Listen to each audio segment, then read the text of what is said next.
Oggi è mercoledì 14 ottobre 2020. Nessun giorno è un giorno qualunque. Ciascun giorno rappresenta qualcosa di speciale per qualcuno. La storia ci insegna che ogni giorno può avere un motivo per essere ricordato. 14 ottobre 1980. In quella mattinata di 40 anni fa, un gruppo di quadri e dirigenti della Fiat organizza una manifestazione per le vie di Torino per chiedere un accordo tra aziende e sindacati e riprendere il lavoro dopo che da 35 giorni l'ingresso della fabbrica di automobili è bloccato dagli operai in sciopero, dopo l'annuncio di migliaia di licenziamenti. La manifestazione dei quadri viene definita dalla stampa la Marcia dei 40.000, dalla voce che circola sull'inaspettatamente alto numero dei partecipanti. I tagli fanno seguito all'automazione e all'introduzione dell'elettronica, con la conseguente minore necessità di manodopera. I sindacati confederali si oppongono. Il consiglio di fabbrica proclama lo sciopero e il blocco degli ingressi dello stabilimento di Mirafiori. La Fiat trasforma la richiesta di licenziamenti in cassa integrazione a 0 ore per 18 mesi per 24.000 dipendenti, quasi tutti operai.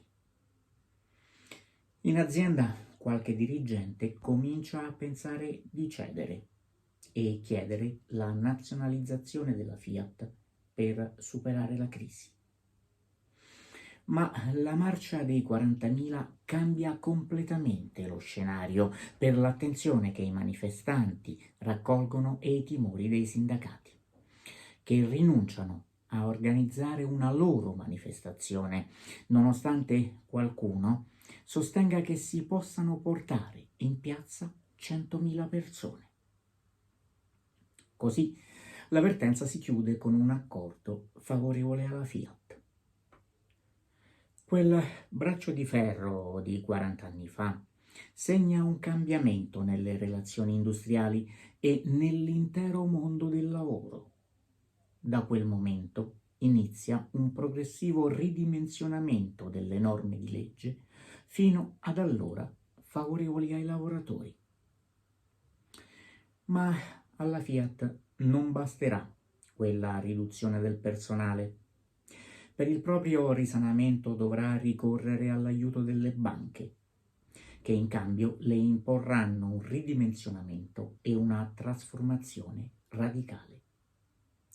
I sindacati non riusciranno più ad organizzare grandi manifestazioni a Torino, fino al 1994. In risposta a una nuova richiesta di licenziamenti.